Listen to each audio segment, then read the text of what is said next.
Sound कम करने के लिए बोल रहा है।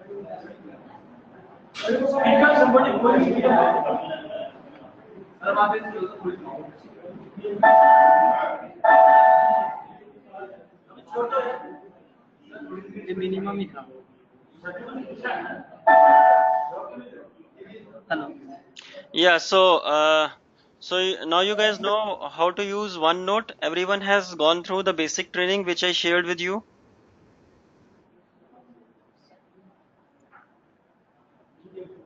Sir is asking a question. Hello. Sir, can you repeat this question again? So what I'm asking is, have you done the OneNote training? Are you in a state to implement OneNote? Use OneNote effectively? कोई जानते हो? Why not?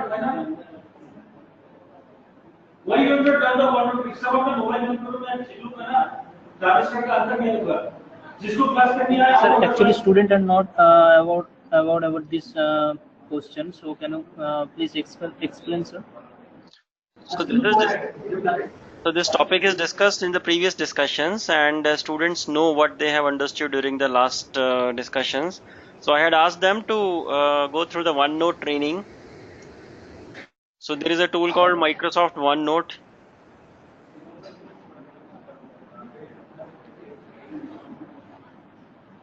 So have they gone through the training?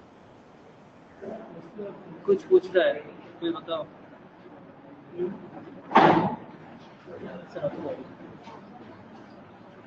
Yes, all of them are not done, but maximum of they have done it, so you can go ahead, no issue, sir.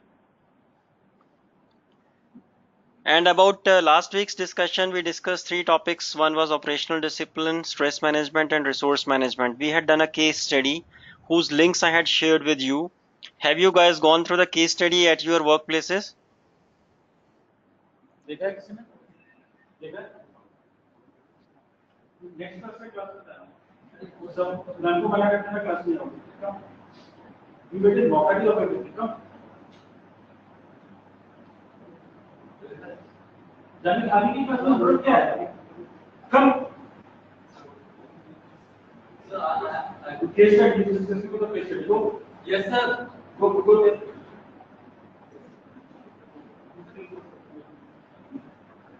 Yes, sir, we have gone through the worksheet which you have shared and link you have shared. So with regard to this case study, we had discussed the problem in the Deepwater Horizon by the BP drilling company, so at Gulf of Mexico. So are you guys clear with what the case study was about and what was our takeaway? Can any one of you explain?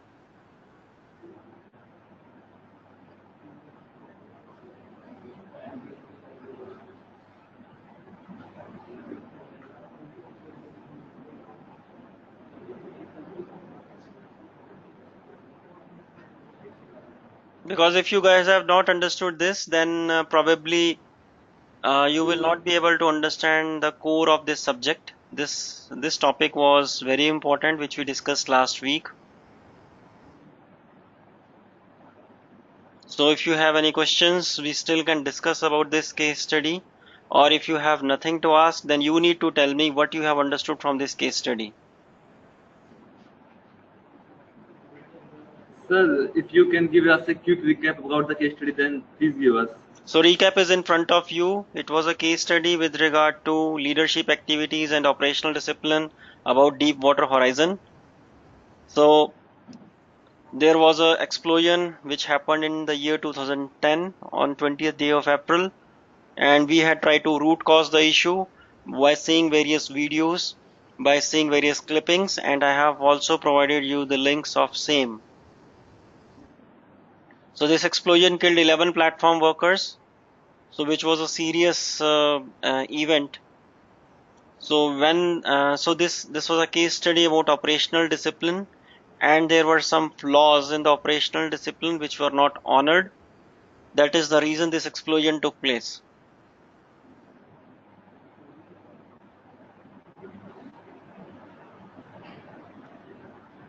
Now you need to tell me what you have understood from this case study.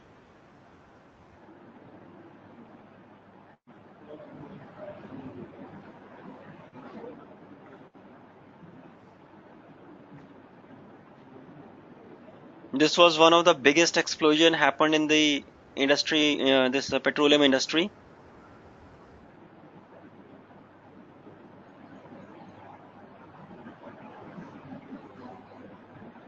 Can any one of you explain me all this?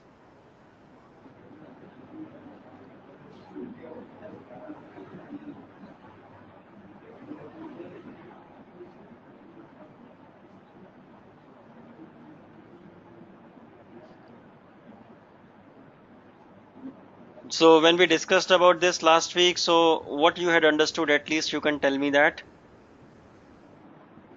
What we discussed about this case study last week, can anyone of you explain?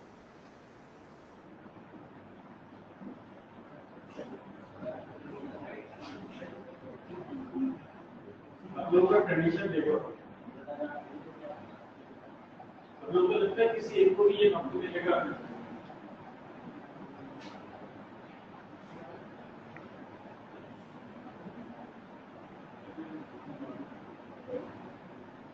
So guys, there has been a tremendous effort and planning incorporated while preparing lectures for you guys, and you should really understand this, because identifying case studies for relevant topics so that you can understand the topic more exhaustively, it takes good amount of time and effort. So if you guys are kind of not serious, then I can simply tell you the bullets, okay, these things, and it will be truly hypothetical in that case, and you will be able to understand nothing. But still, if you're not going through the case studies yourself, then whatever effort I have put in to explain you the things will go waste. So I would request you that if you are really serious about your career and about your subject which you are enrolled to, you should give 100% justification. Otherwise, you are simply wasting your money. So anyway, so last week we have discussed about the operational discipline concept. So we had seen that the processes and procedures are there in any company, but in order that these processes and procedures are strictly followed, we need to develop operational culture. So in order to justify this statement, we have gone through this case study where all the processes and procedures were in place. People were coming and going, and they were doing all those practices, respecting these procedures related to operational discipline. But somehow this explosion took place because there was no culture of operational discipline. So only to justify this statement, so we had gone through this case study, and I wish that you guys should go through this case study. Links are shared in the slides itself, and try to understand more and tell me more in the next week. So I have tried to put this subject much more emphasis on the practical aspects, not just on the theoretical aspects. So these are the practical aspects of this subject. So if you really understand the practical aspects of this subject, you will really enjoy this subject. This subject is not theoretical, although it's taught in a theoretical way so far.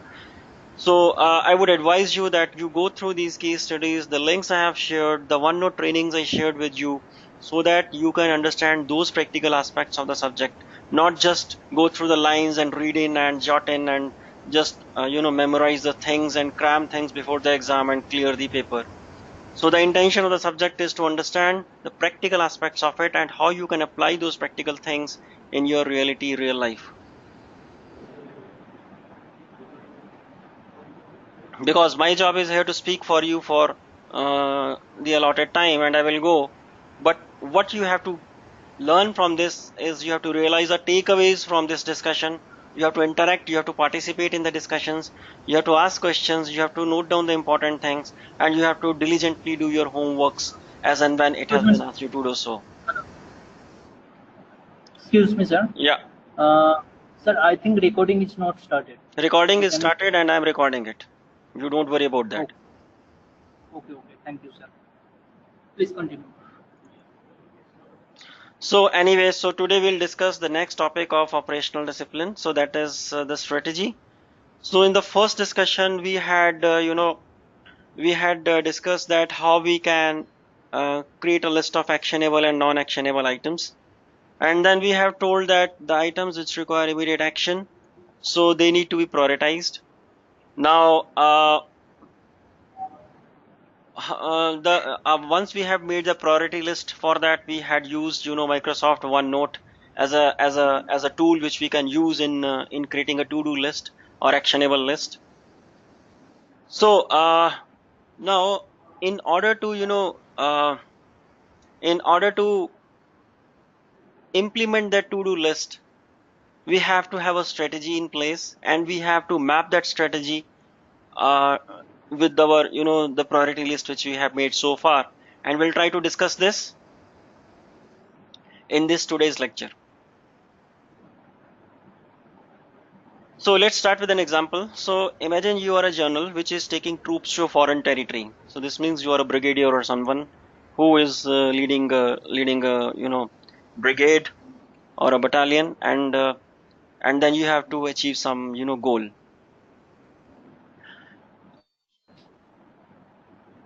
Now what will you require? So you will require detailed map of towns and villages, the key structures like bridges, tunnels and roads, etc. Without such information, you cannot communicate in your campaign strategy to your field officers and rest of your troops.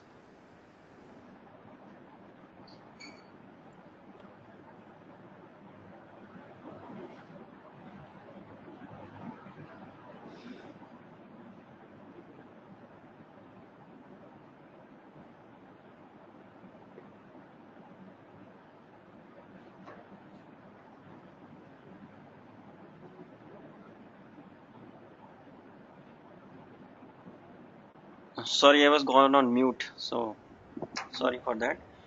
So so you are a brigadier and you have to achieve this goal that you are taking troops to a foreign country, and in order to move in the foreign territory or in the foreign country, you require these two things. But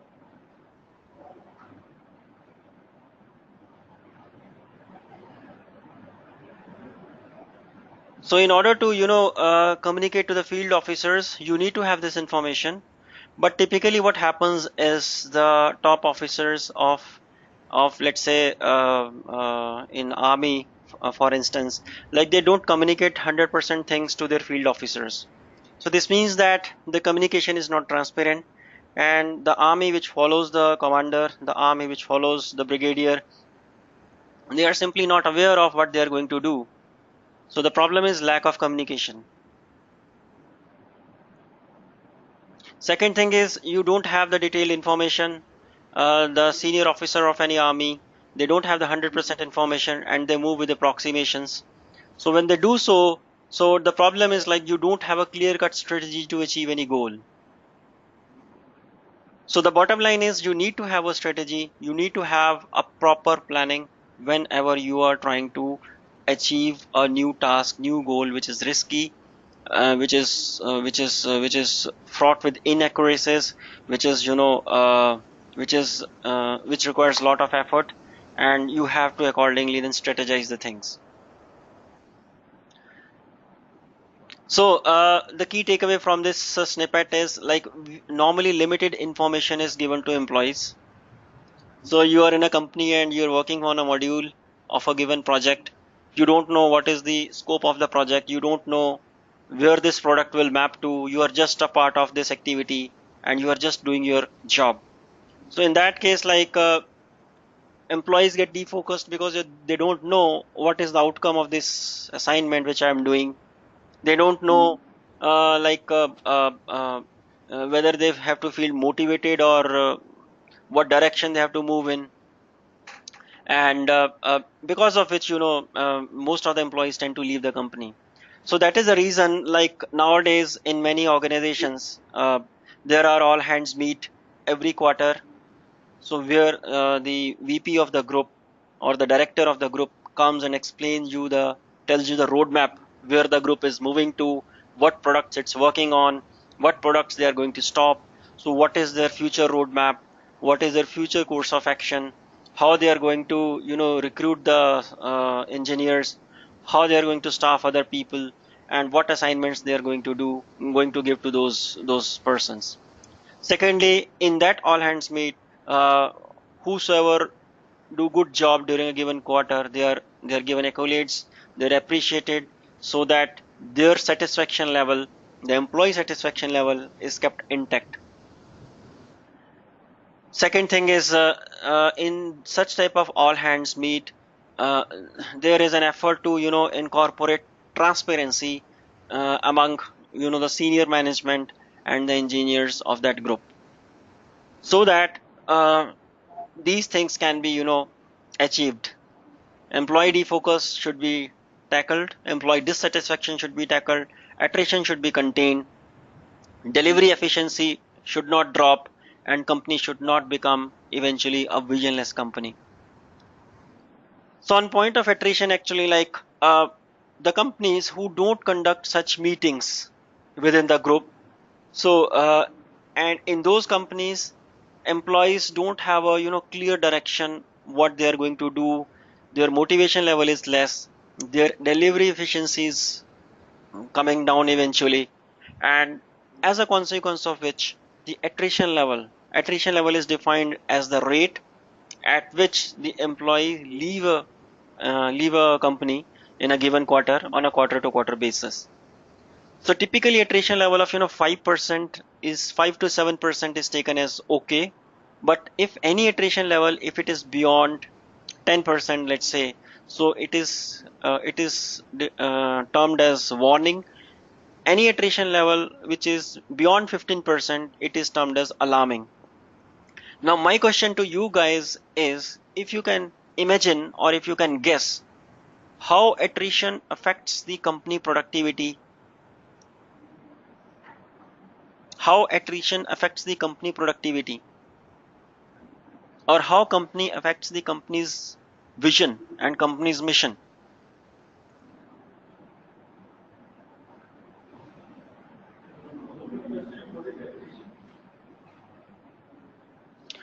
Or in plain terms, if you can just bulletize, what are the disadvantages of high attrition rate in a company? Good morning, sir. Yeah. So, if the attrition rate is high in any organization, then there must be the work which will get affected by it, because you don't have the people who can do the work, and people who get expertise, and if they quit the organization, then definitely you will be in a trouble situation.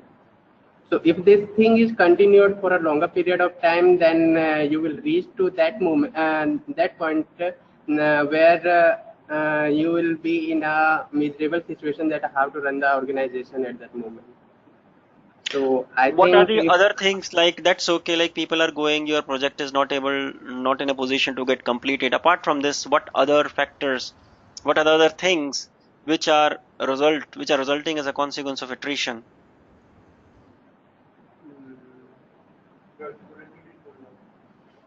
It's a kind of brain drain, you train a person and he know now how to do the things in a given company, and eventually he is dissatisfied and not willing to work. So whatever the trainings you put on that person, so all that investment is lost, the knowledge he gained is lost, so the expertise he gained is lost, so the productivity he showed is lost, because it didn't contribute, it didn't converge to any product success. So this means that it's kind of a brain drain where you are losing everything. And if it is aggressively continuing, then company is not going to profit. It will be eventually losing money, losing expertise, losing talent, losing technology, losing everything, and eventually it will become visionless. So containing attrition is of paramount importance. I remember during the year 2012 2013, so the Samsung Research India, it had an attrition of 40%. So there was a group of 500 engineers, 500 employees rather, out of which 500 employees, around 40% of employees left the organization in a given quarter.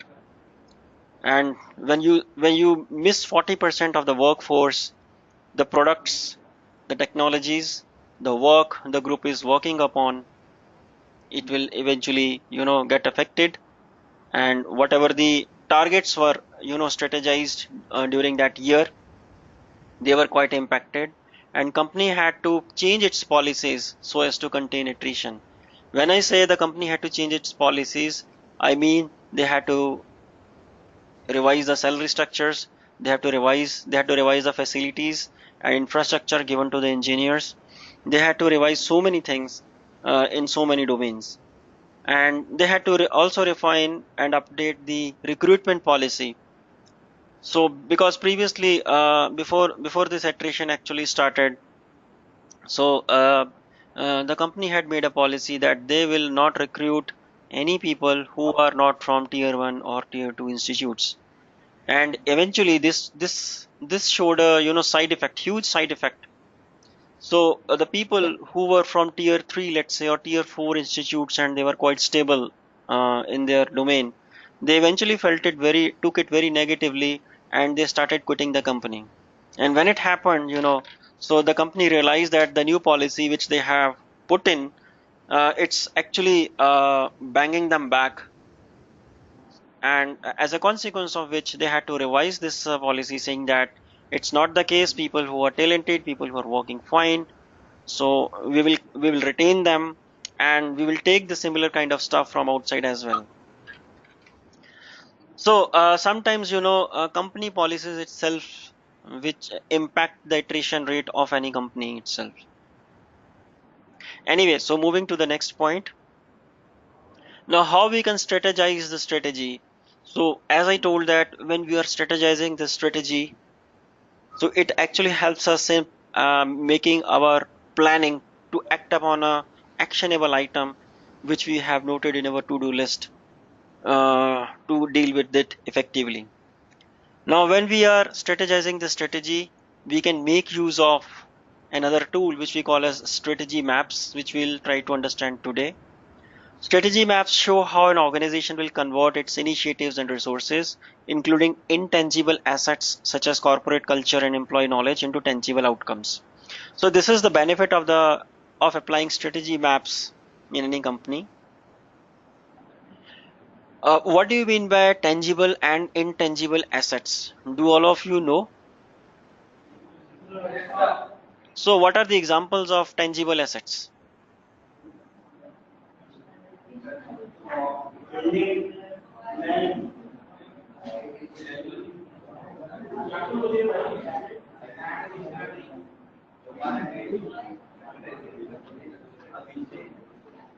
Hello, sir. Yeah. Intangible assets example is building, land, And how about and intangible machinery, assets? goodwill. Okay, great. So good. Yeah, you guys all know this. Now, in order to make use of the strategy maps, we have to have first of all, a strategy scoreboard. So using the balanced scoreboard or scorecard, whatever you name it, it's one and the same. So we make a strategy map. Now, strategy maps show how an organization plans to convert its various assets, into desired outcomes. Companies can use the template here to develop their own strategy maps, which are based on, balanced scorecard. At far left from bottom to top, the template shows how employees need certain knowledge, skills, and system, learning and growth perspective to innovate and build the right strategic capabilities and efficiencies so that they can deliver specific value to the market, which will lead to higher shareholder value. For the customer perspective, companies typically select one of the three strategies, that is operational excellence, customer intimacy, or product leadership. So this means that any strategy map can have either of these flavors. So you can pick either of these flavors, like operational excellence. So when we pick operational excellence, then your focus strategy will be these service attributes like price, quality, selection, and time, and they are all related, and they are mapped to a smart shopper. So companies excel at competitive pricing, product quality, and on-time delivery. So when you pick another flavor like customer intimacy, so in that case, the relationship means the relationship which you have to develop is the service and the customer relations and become as a trusted brand. The third thing which we pick actually is the product leadership. So product leadership deals with time and functionality, and when you start making good products, so you evolve as a best-in-class company which delivers high-end products. So companies here excel at creating unique products that push the envelope.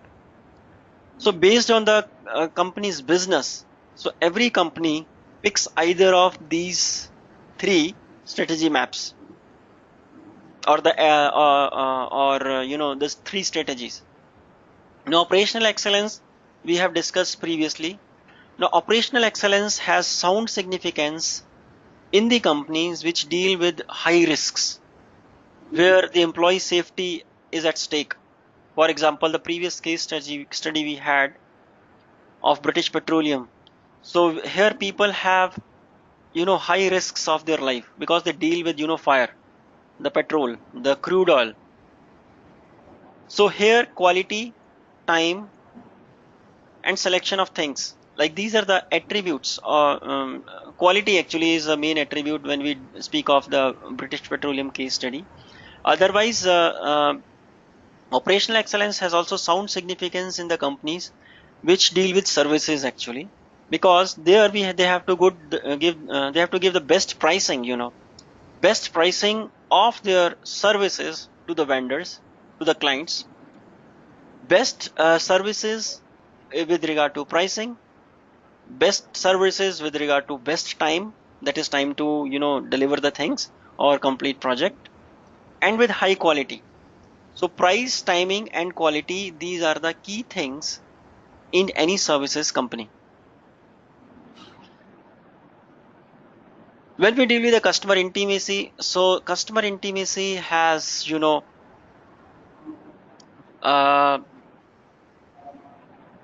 usage in majority of the companies, because every company has to deal with the customers, whether it is a B2C or B2B company. But in any case, customer is a god for either of this. They have to develop a relationship in the sense that they are giving best services to their customers and they are building long-term relationships with them. So when you deal with customers, you have to deal with relationships attribute in terms of services and relations, so as to emerge as a trusted brand. So when we come to the product leadership, so the attributes, the key attributes which we deal with is time and functionality. So product leadership actually means you are making good products and you are a product leader who is best in class and deliver products in time.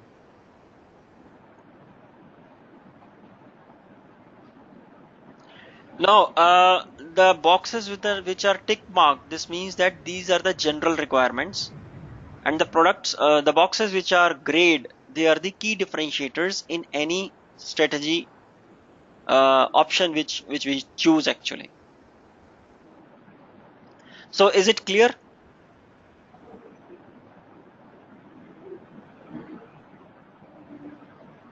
Any questions? No, sir. Okay, great.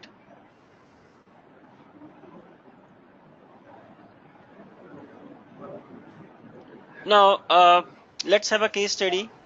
So there is a company called Mobiles which emerged as a big company in North America. It's a North American marketing and refining company used to transform itself from a centrally controlled manufacturer of commodity products to a decentralized customer-driven organization. Now, my question to you is, what do you mean by centrally controlled manufacturer?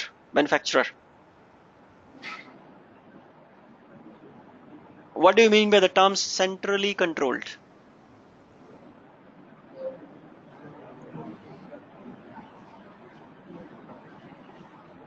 Sir, centrally controlled means the authority and the power remains with only the few people. Right. It will not get.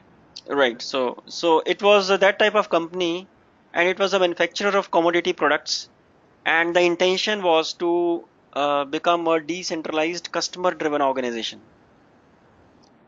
Major part of the strategy was to target customers who were willing to pay the price premiums for gasoline.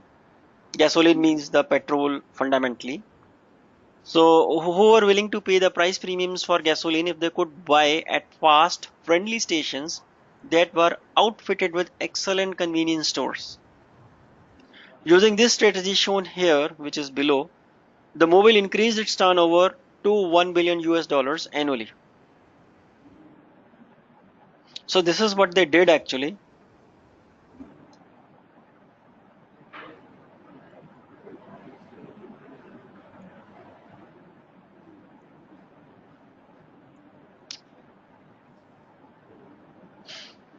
So what they did actually is this. So let's start from below where it is.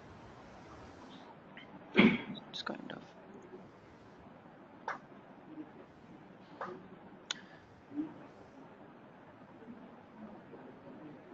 So they hit the 4 parameters actually. So the first one was learning and growth perspective. Second one was internal process perspective. Third one was the customer perspective. And fourth one was the financial perspective. Now, when we speak of the learning and growth perspective, so what they did is they promote functional excellence, develop leadership skills, and create an integrated view of the company among employees. So this is another strategy map actually, learning and growth. So wherein they trained their employees, they integrated their employees, they imparted knowledge to their employees, and they represented themselves as one company to every employee.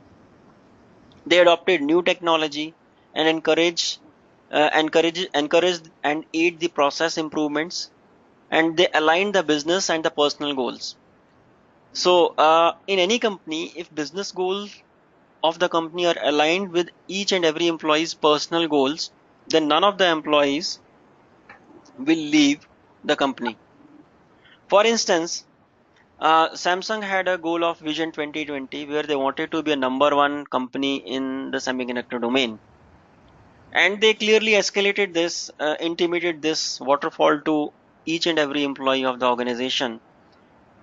Now, this company's goal, which they call as Vision 2020, it's clear among all the employees. And based on this, they motivated the employees that if we become #1, you will get these extra facilities. You will get these extra benefits. So, employee also has one goal now, which the company has given. Every employee wants to grow, and company said, if I am growing, you will also grow. If I am growing, you will grow double. If I become #1, you will become triple. So these are the motivational aspects or motivational seeds which were given to its employees. So with the passage of time, when Vision 2020 was introduced in Samsung during the year 2015 rather, the company was not performing well. But once they conceived this vision of 2020, after a passage of 3 years of time, it's 2018 now, yeah. After a passage of 3 years of time, company's revenue have surpassed Intel's revenue of $66 billion. Because of this Vision 2020, Samsung in terms of revenue is #1 company in today's semiconductor market. Attrition rate has come down.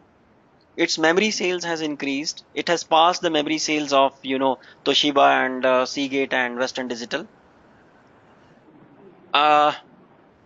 Employees' salaries have doubled. Employees' knowledge potential has increased. Employees' responsibilities have increased. So what I'm trying to put forward is, because of the company's vision, many things have got aligned. Now, how the company has achieved it? By making use of such strategy maps. So coming to the mobile case, the learning and growth perspective strategy map, what they're trying to do is they are trying to increase the intellectual potential of the company. Once you are able to increase and hit upon the intellectual potential of the company, your technology potential, the technology bar, it's going to increase, and hence the productivity and delivery efficiency. Okay, second category which the mobile focused upon is internal process perspective. So what they did actually is these four things which they hit upon: create non-gasoline products and services. Now, step number one was to increase the knowledge and expertise. Step number two looks like they are increasing the product portfolio also, which not only focuses on the gasoline based products, but also upon the products which are not based on the gasoline. So this is one such thing which they started. Second, understand the other customer segments and give franchisee so that their business portfolio also increases. Improve hardware performance and inventory management. So inventory is key aspect in mobile's case, because gasoline should be available in the inventory as and when the need arises. And inventory management is a riskier task when it comes to mobile, because it stocks flammable products which are prone to fire. So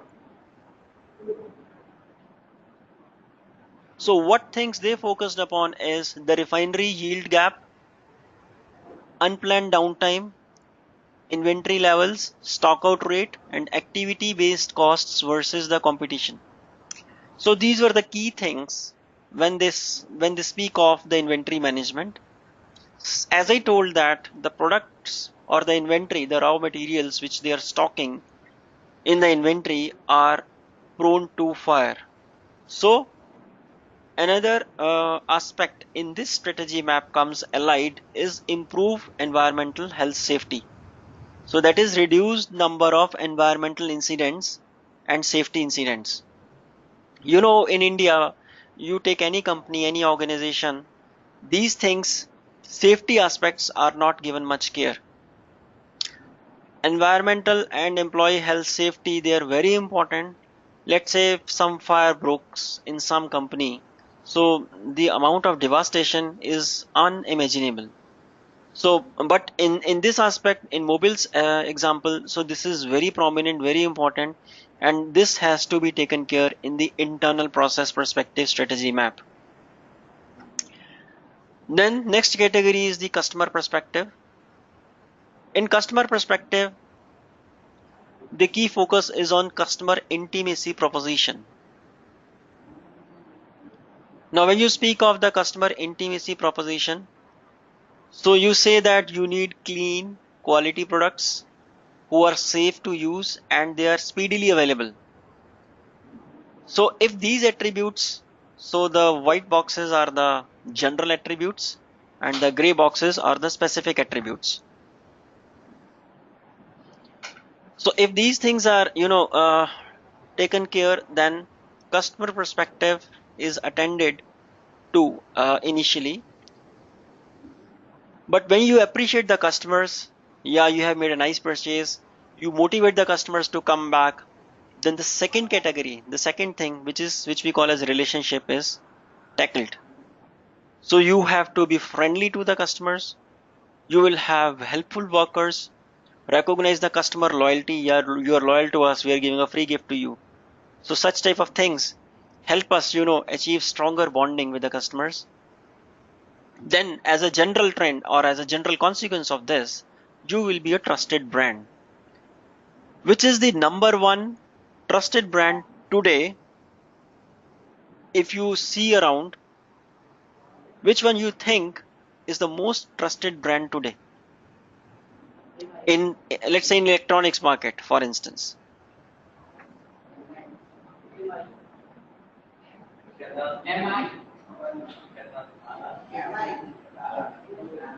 MI, why it is a trusted brand?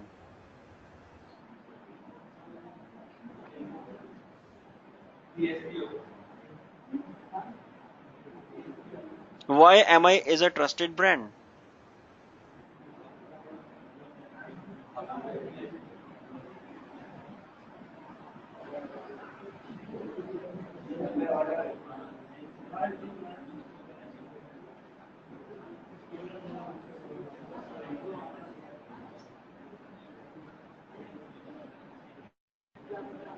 So why do you think MI is a trusted brand?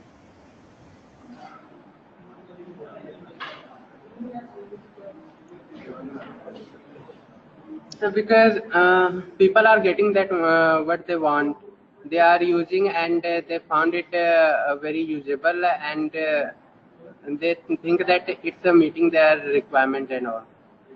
So that's why they are thinking that Now the question to it's you a. is, do you think MI gives you clean product? Come again, sir? Do you think that MI gives you clean products and safe products? So it's a Chinese product, so perspective is not like that. So we don't think like that. No. So when you say safe products, so when you buy any mobile phone, let's say you have bought the MI mobile phone, the mobile phone in itself has electronic components. These components typically include a processor, a memory block, a communication block, a control block, and then peripherals attached to it, which are sensors, antennas, and thermal sensors, so which prevent the mobile from heating up after a certain upper bound. So all these things come as a part of electronic motherboard, which is a part of the mobile phone. So when I ask you whether it is a safe product or not, the key question is, when you use this mobile phone, it should not heat up while talking. You have put your phone on the ear and you're talking, and eventually it starts heating up at such a level, it starts affecting your brain. So if it is so much heating up and eventually your ear goes red, your brain starts, paining, headache starts in your brain, then it is not a safe product at all. So to understand all this, there is a key parameter which is called SAR value of any mobile phone. Do you know what is the SAR value of MI phones? If you don't know, go and do a survey. And if it is not within an acceptable range, then it is not a safe product at all, although it is fulfilling all your requirements. Do you agree with this?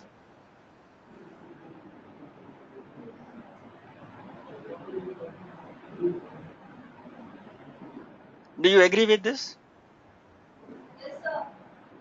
So you simply cannot say that since your product which you are using, it's meeting all your requirements, so it is very good. It may not be safe, which you don't know.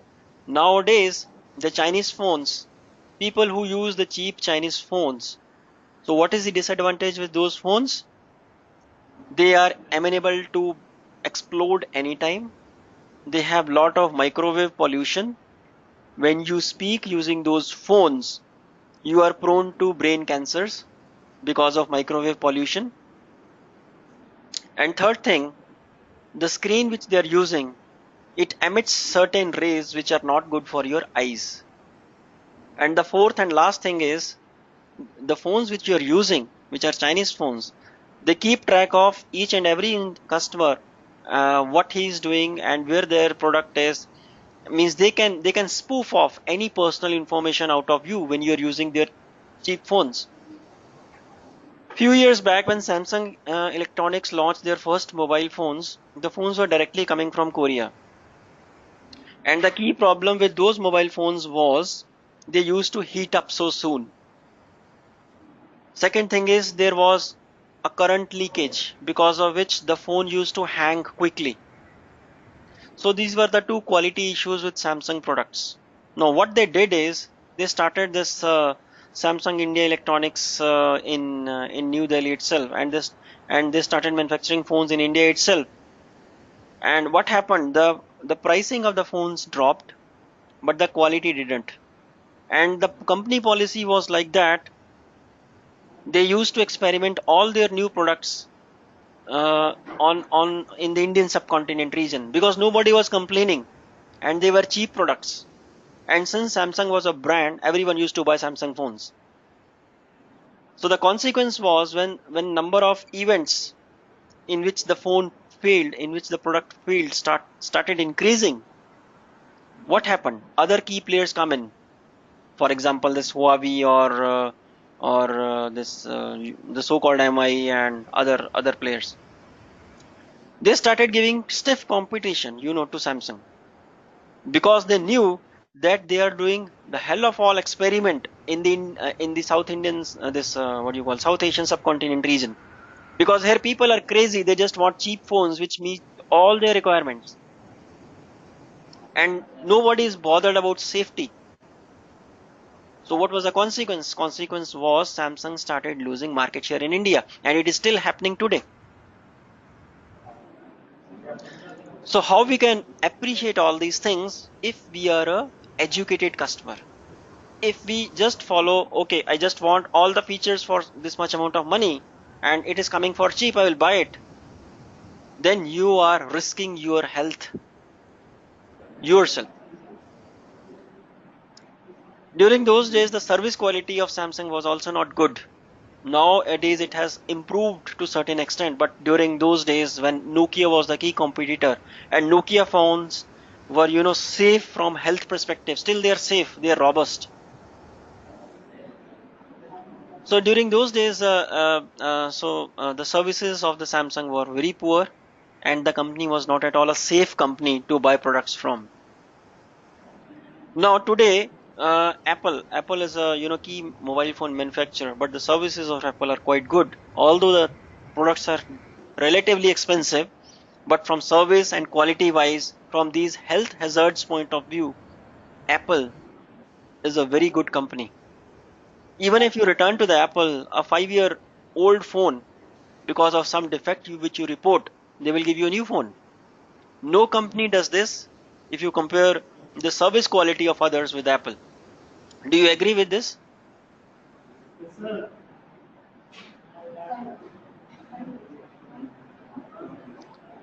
So any comments you want to give with regard to this discussion? So what I have told you so far, do you agree? Do you believe that you have to buy the quality products, not the junk products for small few pennies?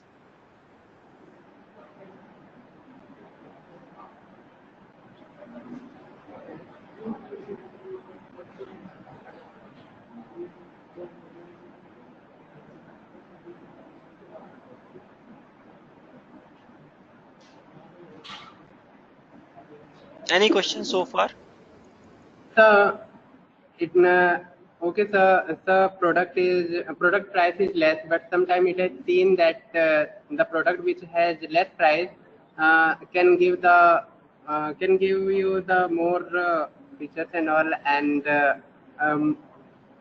rather than that, the price which are high in price, they give you more benefit. So in that case, definitely people will go for that, na sir.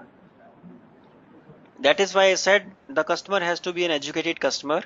When you go for more features, let's say you want a dual camera, you want a camera with high resolution, and you want quad core processor in your phone, you want 6 GB of RAM in your phone, you want a high-end processor in your phone. So, and what else you want? You want extra security in your phone, all that blah blah blah. When you think of these features, you have to understand that every feature comes with a hardware inside. Let me give you an example. Few years back, Intel tried its luck in the mobile phone market, and they started shipping Intel Atom processors to a company called Lenovo, and there was another company, Asus. Yeah, Intel started shipping their Atom processors to Asus. You know what Atom processors are meant for?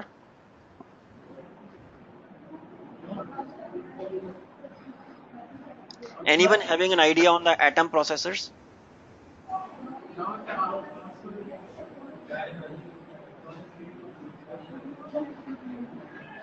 Okay, no problems. I will tell you. Atom processors are the processors which defeated AMD's Trinity series of processors during the year 2010 and 2011 timeframe. During those days, AMD was giving tough competition to Intel because of the best-in-class processors it had, typically being this Trinity and then Kabini and uh, uh, Bulldozer. So they are the key, processor technologies which were prominent during those days with AMD. And during those days, Intel came with a new family of processors, and they termed as Atom processors.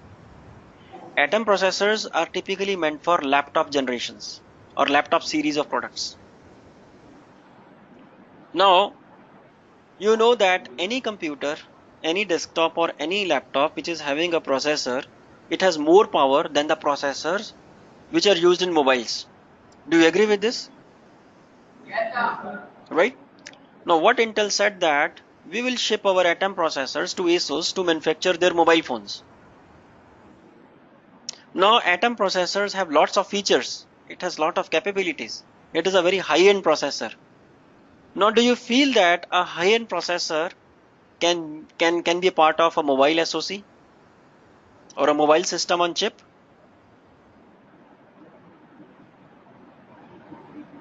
Yes or no? How a heavyweight processor can be a part of a mobile phone?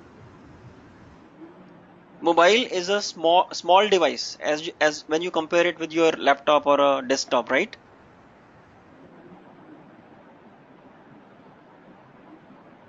Mobile is not complicated as your laptop is. Do you agree with this? Yes or no? Yes, sir. So this means that you cannot deploy a complicated processor into a mobile phone. Yes or no? Yes, sir. So this means if you deploy a heavyweight processor into a mobile phone, although it has extra features, but it may not be a success, right? So what happened? ASUS took that Atom processor, they put in their mobile phone and they started selling Intel inside. Do you remember that there were some Lenovo and ASUS products which were being sold and they were saying that it is having Intel processors? Have you seen such products in the market?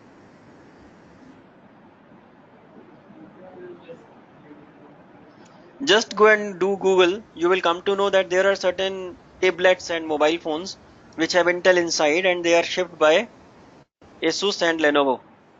Okay. Now, what happened?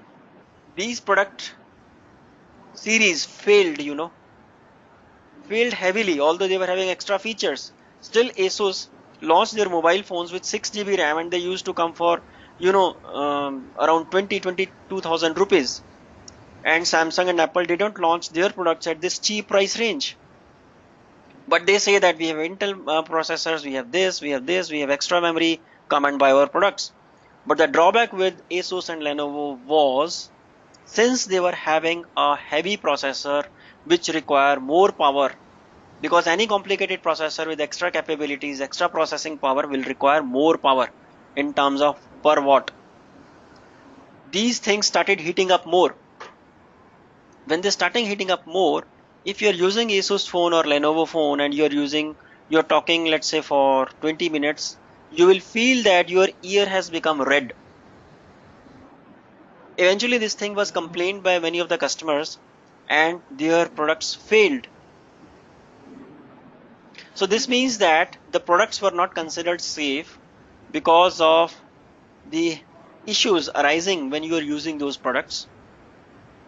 And eventually, although the feature set of these phones from ASUS and Lenovo, it was terribly good.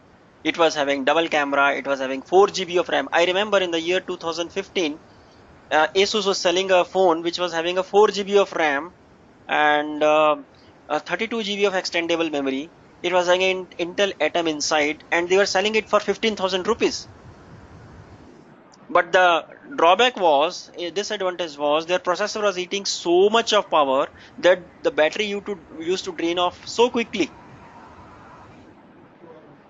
So any one of you using Asus phones, you can check it. If you have bought such phone in 2015, so this was the problem. Although the feature set was very good, but it was coming with lot of problems. Do you agree with this? Any comments you want to put in for this discussion?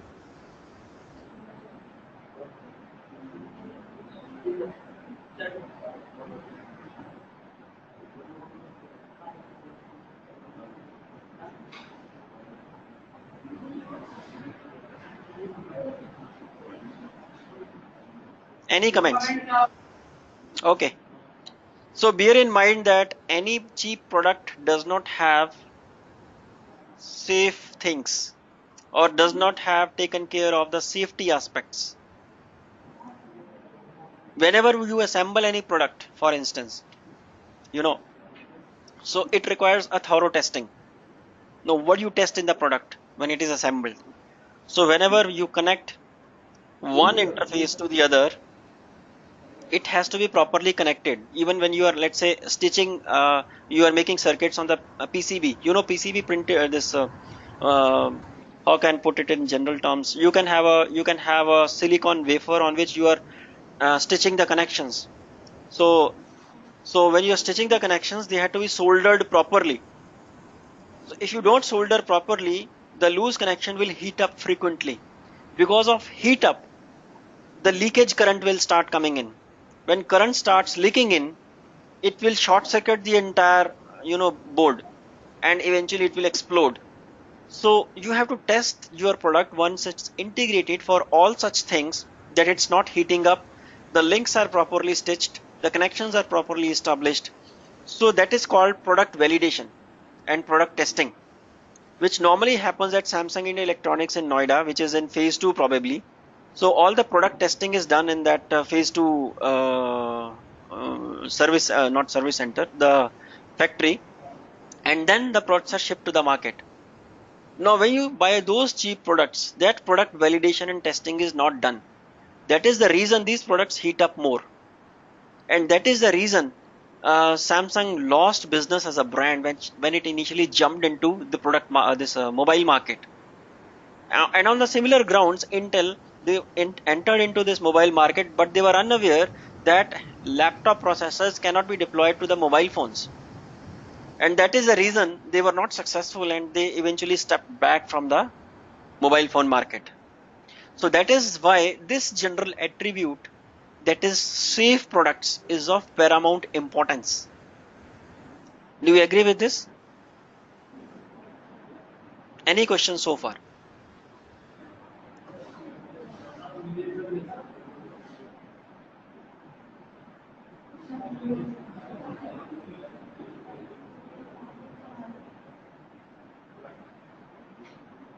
I remember when I was working for Samsung Electronics in the year 2012, I was deployed in Korea, and we were working on a class of processors, so which were meant for the next generation mobile phones.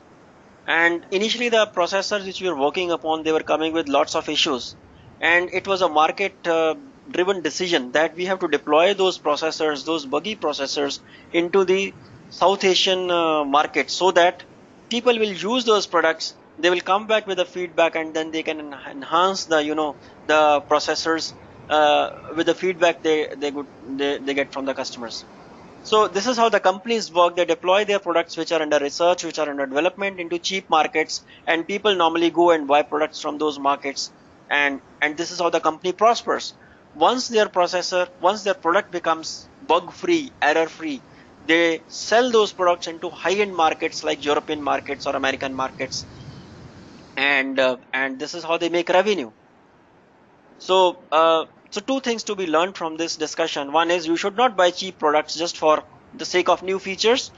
Number two, coming from this subject's perspective, you should not buy products from this subject perspective, that product safety is of paramount importance. So whenever any company has to deliver the things with 100% efficiency and effectiveness.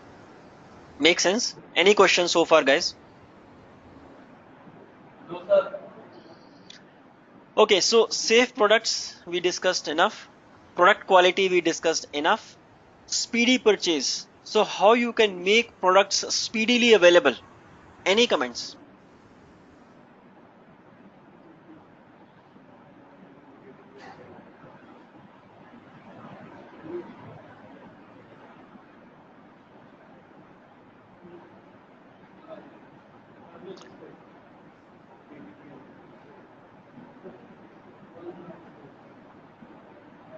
So that is pretty simple nowadays. You know how we can have a speedy purchase. It's pretty simple. You know it.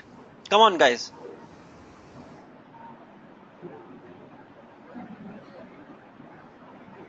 Online, sir. Definitely, yeah. So we can have a speedy purchase of products if we buy the products online. And then relationship. Once these four key pillars of the customer perspective strategy map they are attended to, then and we have friendly, helpful workers, and we recognize the customer loyalty, then we emerge as a trusted brand.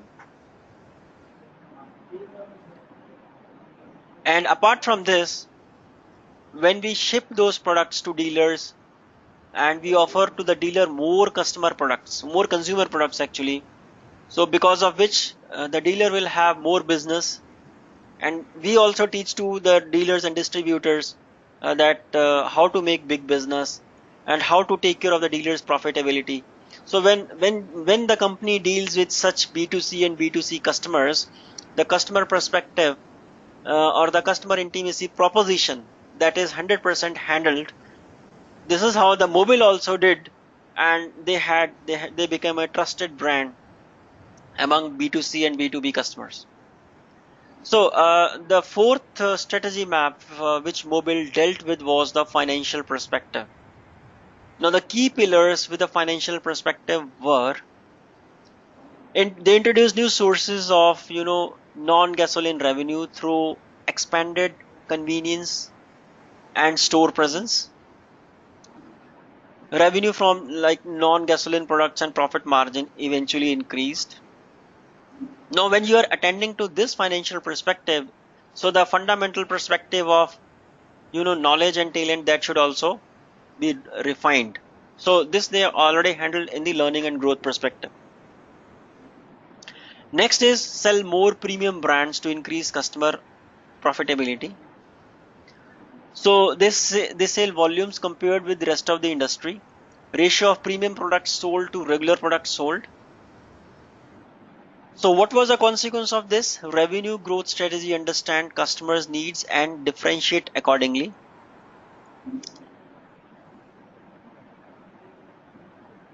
They became the industry cost leader in every supply chain category and maximize the use of existing assets.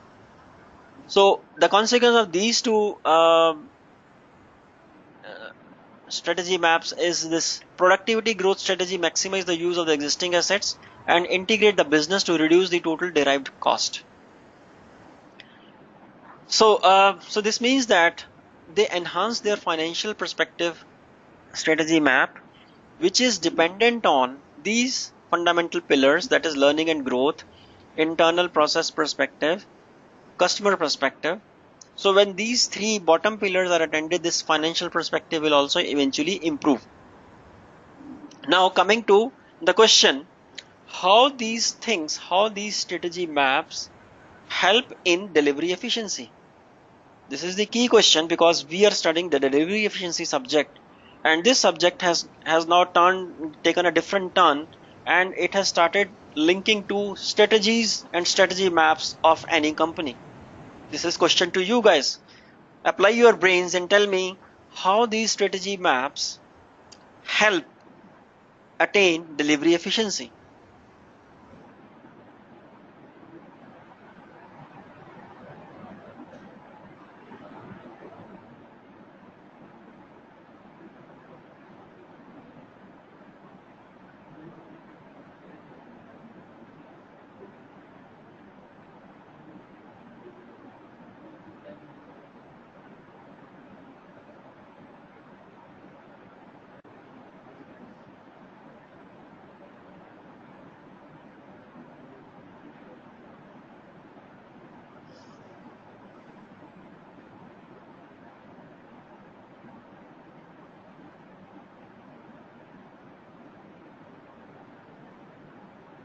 Any thoughts so far?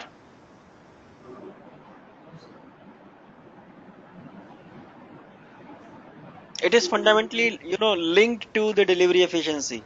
When a company is having increased mobile's return on capital employed and all that stuff, blah blah blah, you're getting more money, this. Fundamentally, the goal of delivery efficiency is this only. What are your opinions onto this? Any comments onto this?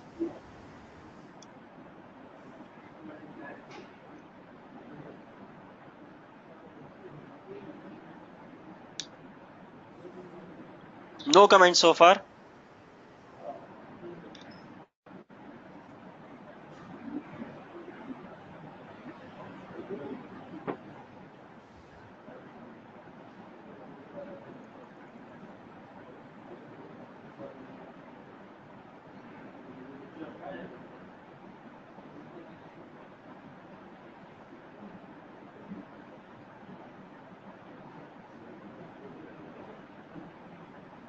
Okay, so let's move next.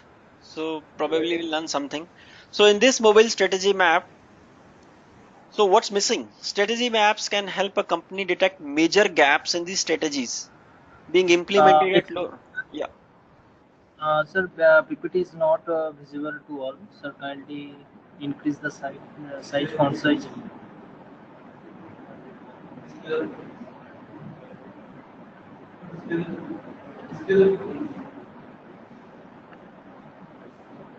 Is it okay now?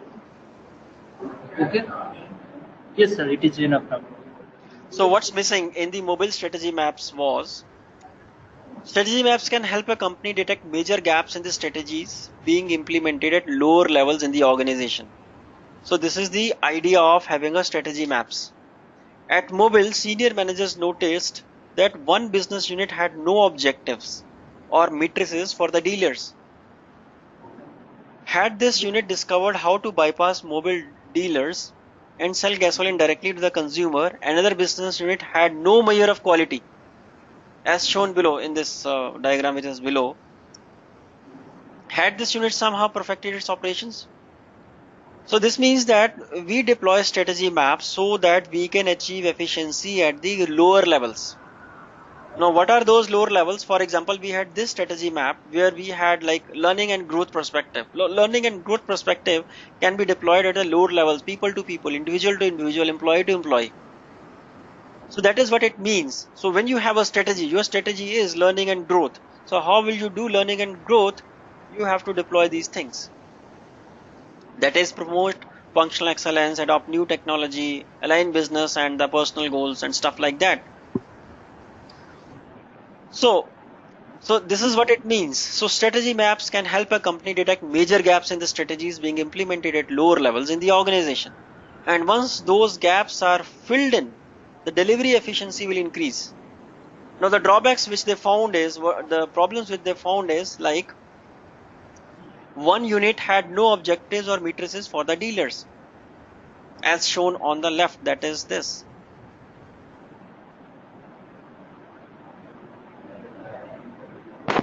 So process improvement. So from the learning and growth perspective, attacking the process improvement goal, you need to have products on specifications and on time. You will have win-win dealer relations, and then you will have net margin. But you don't have this matrices. This is what their strategy map identified.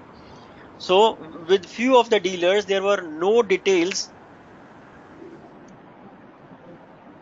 no objectives for the dealers, so that they can have win-win relationships with the company. So this aspect was missing when they tried to implement this strategy map with the dealers. Similarly, another thing which was missing was no measure for the quality, as shown in the right. So this guy. So again, coming to the process improvement, they don't had any measure for the quality. So since they don't have any measure for the quality, there is no scope how they can perfect their operations. So this means when you implement such a strategy map, you can identify those gaps. When you can identify those gaps, you can enhance the quality and productivity in that aspect, and hence the delivery efficiency and effectiveness of achieving a given task. Make sense? Any questions so far?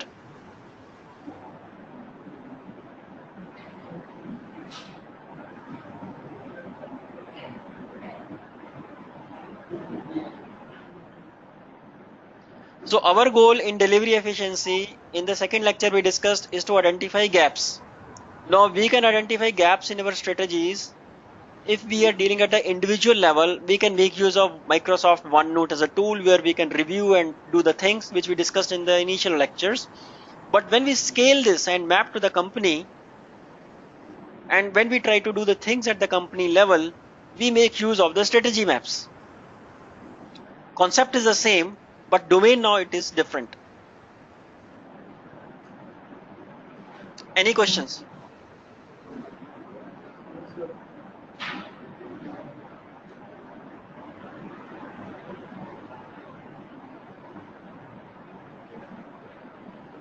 Are you getting things which I am discussing? Yes or no? Are you understanding everything which I am telling it to you? Yes. Only one voice. How about others? Are they sleeping? No, sir.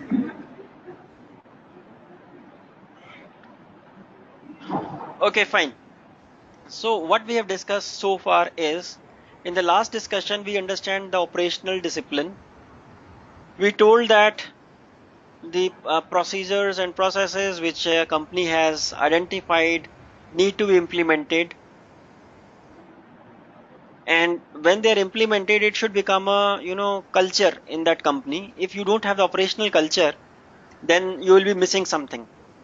Now, in order to identify if there are some flaws in the operational strategies, there is another way which we discussed today was the strategy maps.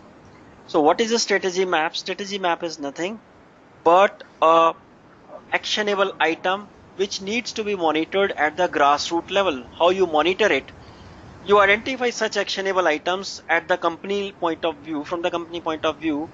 You review those items via these maps. For example, we had these 4 maps like learning, internal process perspective, customer perspective, and financial perspective. And then you review your priority list, and you fill in the gaps by using these strategy maps. So operational discipline, how to refine operational discipline and imbibe in the operational culture, one such way is making use of the strategy maps. Make sense? Yes. Okay. Now this is what you have to do. You have to develop a strategy map in your life to identify what is missing in your professional goals, and you have to develop ways to plug it. Please make proper maps and apply a good explanation. Now, since you have to do it at your, at home as an assignment or a worksheet. So, but in this class, what you can think at this point of time, what will be your strategy map, and what are the missing things in your strategy map, and how you can plug it. Any thoughts you can give it right now?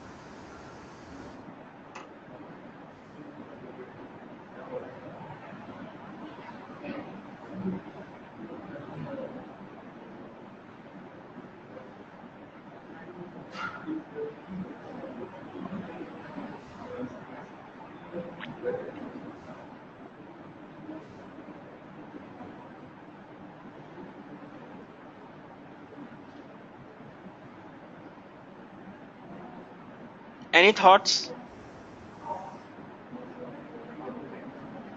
So first of all, you have to identify what are your professional goals.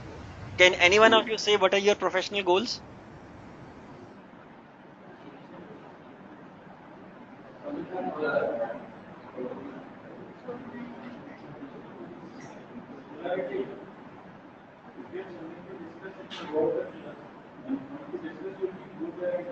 What do you want to do in your jobs?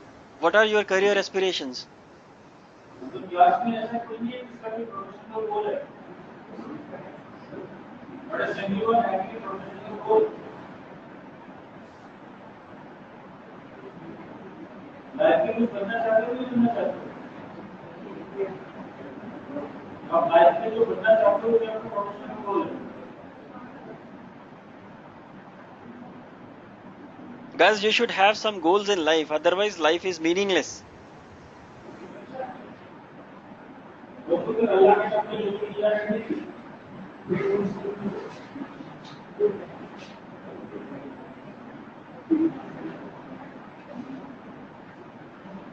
Yeah, good morning, sir. Yeah. My professional goal is make an entrepreneur in educational sector. Okay. So how will you achieve it? I achieve it at the first time to learn about more educational terms and educational systems, how to develop an educational institute. You're right. Hold on. And So this means that your first strategy map is learning and growth perspective, right? yes, sir. Okay. Now go ahead. Next step, sir, when we make a strategy and to learn the rule and regulations of educational institutes, then how to make a strategy to take admission. A lot of students here to make a strategy for a lot of students to take in admissions in our institutes in the second terms. So that is, you have to have some marketing perspective, advertisement. Yes, sir. So that Marketing is your perspective. next strategy map. Yes, sir. Next. Next, sir, to when students are in the institutes, and then to make a strategy for a student to make a better institutes and to provide a good features, a best features in educational institutes, and to provide a good faculty in our institutes to teach taught the students and to get a goal to achieve in So life. third thing is the customer perspective, right? How a student sir. is satisfied and delivered with a best-in-class education, right? Yes, sir. So this is how, guys, you have to think. Any other guy who can give his professional goal and strategize it accordingly, can anyone else explain this?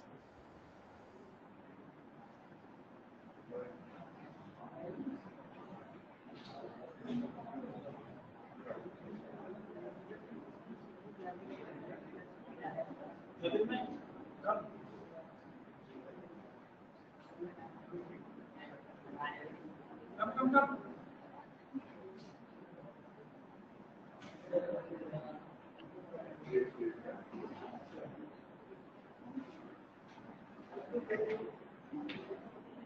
Hello, sir. Yeah. My professional goal is to be placed in a reputed company. Okay. But that's not your professional goal. So what domain, what you want to do, and how you will achieve it. In finance, sir, I want to do in finance domain. So what do you want to achieve in finance domain? Like, I want to be the best manager of that, like CFO. It's not your, I really don't agree. My point is, what is your professional goal? So the one person before you, he said that he want to be an entrepreneur. He want to explore business opportunities in this education sector, and he want to have a best in class, institute. So from this perspective, what's your goal? Means just to do a job, that's it. No, sir, after 5 years to start a startup. Okay. And how will you For achieve doing it? that, yeah, so by learning and exploring more ideas, how to do it in a right manner, and by gaining knowledge from uh, like present life faculties there from corporate, we can gain knowledge through them also. How will you strategize? What will be your milestones? Milestones like preparing for that, sir, first I'll work under someone in a well-reputed that and see that how it is working and how the things are going on. Okay. And keeping funds for my startup also. After that, after learning things, then we can form a strategy like how the things are going, like how can I form a startup with how much funding and how many workers I should have. Okay, fine. So, this was about today's lecture, guys. So, I'm pretty much done. If you have any last questions, please feel free to ask.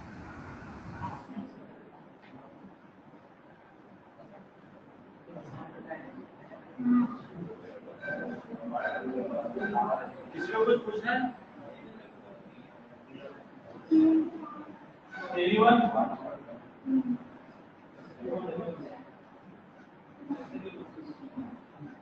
कोई कुछ पूछना चाहता है? Yes or no? बाकी बोलो। That's it.